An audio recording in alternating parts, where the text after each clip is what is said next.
Dear children, so welcome to the session. Let me continue. Strong acid. So strong acid. So strong acid means if we add water in the acid means it will ionize. If the ionization will takes place means we can tell it as strong acid. So the strong acid is also known as inorganic acids. It's also known as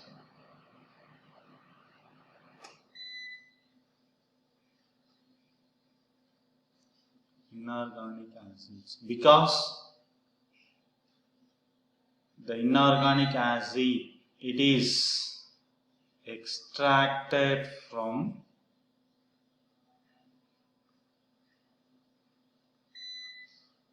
rocks, minerals. So the strong acid means the acids which that give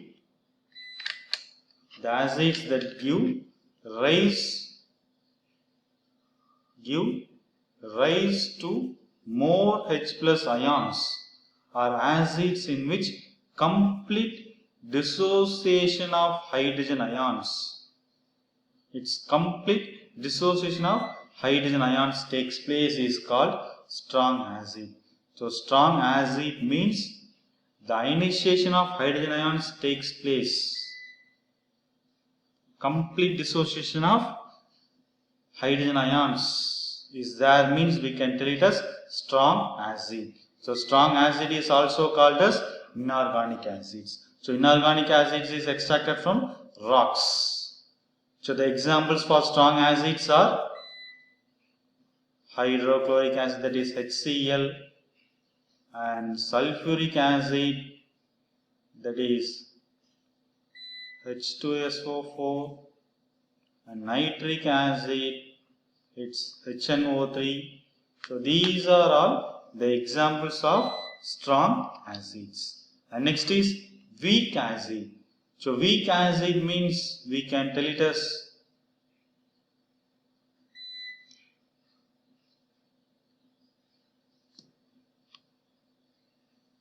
it's organic acids.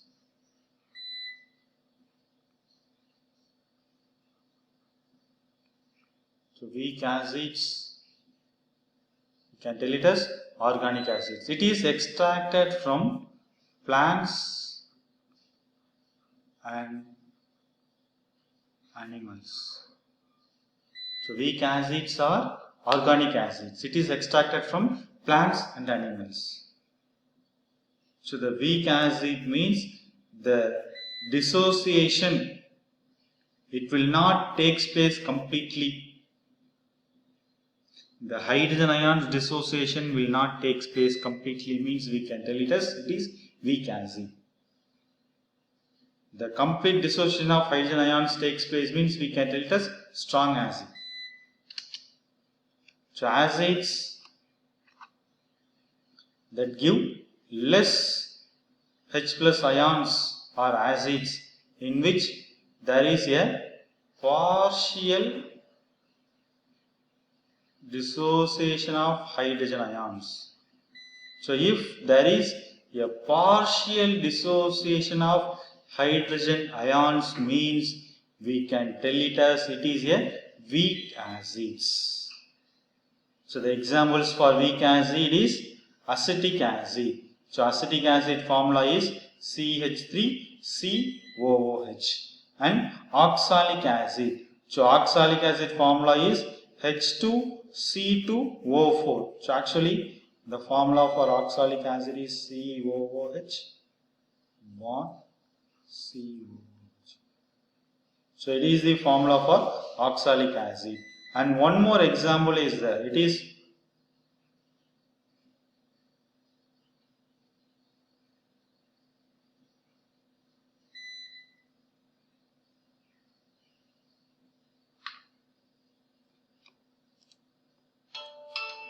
formic acid. So one more example is there. It's formic acid. So formic acid formula is HCOOH. So these are all called as weak acids. So if we add water in acetic acid, it will ionize partially. The complete solubility is not there. But if we add water in hydrochloric acid or sulfuric acid or nitric acid, means its complete ionization is there. But when we add water in acetic acid, oxalic acid or formic acid, means the complete ionization will not take. So the weak acid means it is partial dissociation of hydrogen ions. Strong acid means complete dissociation of hydrogen ions. Next we can see one activity, that is equal length of magnesium ribbons are taken in a test tubes A and B. Hydrochloric acid is added to test tube A while acetic acid is added to test tube B. Amount and concentration taken for both the acids are same. In which test tube will the fizzing occur more vigorously and why? So in test tube A, so we have to take two test tube. In test tube A, we have to take hydrochloric acid, and in test tube B, we have to take acetic acid.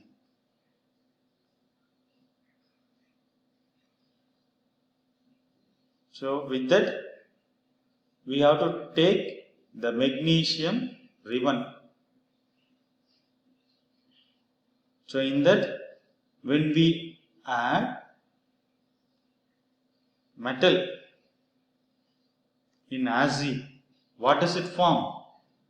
Yes, it forms salt and hydrogen gas is liberated. So here what the question is asked, in which test tube the fizzing occur more vigorously and why?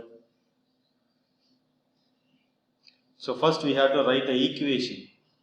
So what is the equation? So magnesium ribbon Mg plus hydrochloric acid HCl. So what does it form? It forms magnesium chloride, that is salt, plus hydrogen gas is liberated. So the hydrochloric acid is strong acid. So here it will be more vigorous. And next test tube, we have to take magnesium with presence of acetic acid, that is CH3COOH.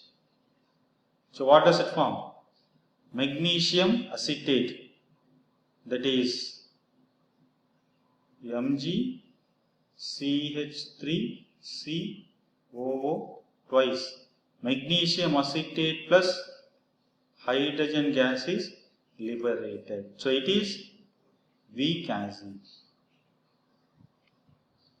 So here also hydrogen gas is liberated. Here also hydrogen gas is liberated. In which test tube the hydrogen gas liberation is vigorous? Yes, here only. What is the reason? Because it is strong acid. Here the hydrogen liberation is less because it is weak acid.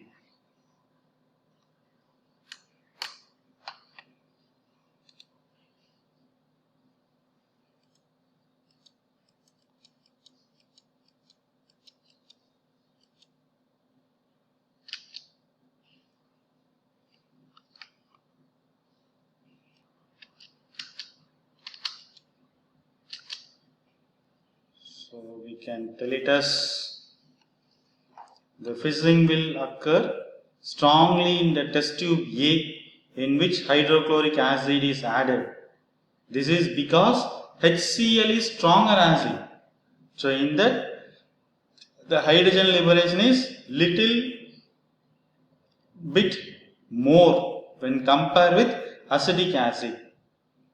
So HCl is stronger acid than CH3COOH means acetic acid, and therefore produces hydrogen gas at a faster speed, due to which fizzing occurs. And next is antacid. So what is meant by antacid? So antacid means it will reduce the burning sensation in our stomach. That is known as antacids. An antacid is a base which is used to reduce the pain and irritation caused by excess production of acid in the stomach due to indigestion. So example, magnesium hydroxide is milk of magnesia. So antacid is nothing but it is a base which is used to reduce the burning sensation in our stomach. Because if we feel indigestion means, so in that stomach if we take over food, so in that food what are there? Yeah, acid is there, no? If we take more amount of food means in our stomach, it will contains more acid. So more acid is inside our stomach means it will create the burning sensation. So how we have to neutralize it? Yes, we have to add base. If acidic character is more means, why we have to add the base? The base is magnesium hydroxide. So when we add magnesium hydroxide, it will reduce the burning sensation. The pH scale, it will be converted to nearly 7.